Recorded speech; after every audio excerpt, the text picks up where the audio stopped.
ঢাকার বড় সাতটি কলেজের জন্য প্রস্তাবিত ঢাকা সেন্ট্রাল ইউনিভার্সিটির অধ্যাদেশ জারির দাবিতে আজও অবরোধ কর্মসূচি পালন করছেন শিক্ষা প্রতিষ্ঠানগুলোর শিক্ষার্থীরা। বৃহস্পতিবার দুপুরে রাজধানীর সায়েন্স ল্যাব ও টেকনিক্যাল মোড় অবরোধ করেন তারা। শিক্ষার্থীরা বলছেন, আজ উপদেষ্টা পরিষদের সভায় অধ্যাদেশের হালনাগাদ খসড়া অনুমোদন হতে হবে, পাশাপাশি রাষ্ট্রপতির মাধ্যমে চূড়ান্ত অধ্যাদেশ জারি করতে হবে। তা না হলে আরও কঠোর আন্দোলনের হুঁশিয়ারি দিয়েছেন তারা। এদিকে অবরোধের কারণে বন্ধ হয়ে গেছে মিরপুর নিউ মার্কেট শাহবাগমুখী সড়কের যান চলাচল।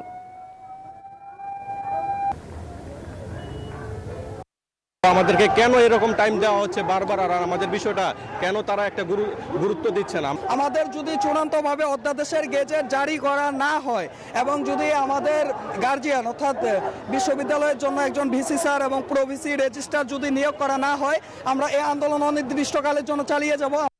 দর্শক, এই বিষয়ে আরো জানাতে রাজধানীর সায়েন্স ল্যাব থেকে যুক্ত হচ্ছেন আমাদের সহকর্মী শিহাব জাহিদ। জাহিদ, সাত কলেজের শিক্ষার্থীদের অবরোধের কি প্রভাব পড়েছে সড়কে? আপনি কি চিত্র দেখতে পাচ্ছেন, আমাদেরকে বিস্তারিত জানাবেন।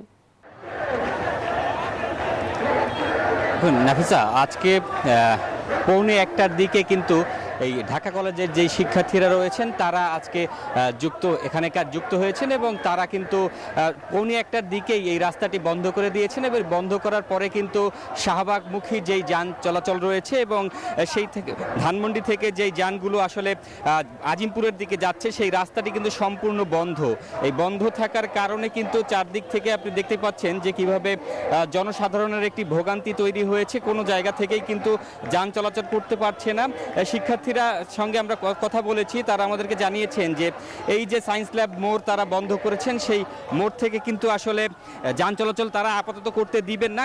কারণ হিসেবে তারা বলছেন তাদের যে সেন্ট্রাল ইউনিভার্সিটির অধ্যাদেশ, সেই অধ্যাদেশ জারি না হওয়া পর্যন্ত তারা এই জায়গাটি ছাড়বেন না। এবং আজকে যে উপদেষ্টা পরিষদের যে বৈঠক রয়েছে সেই বৈঠকে তাদের সেই অর্ডিন্যান্স যেন তুলে ধরা হয় এবং সেখান থেকে তাদের জন্য একটি পজিটিভ রিভিউ দেওয়া হয়, সেটি তারা বারবার বলছেন।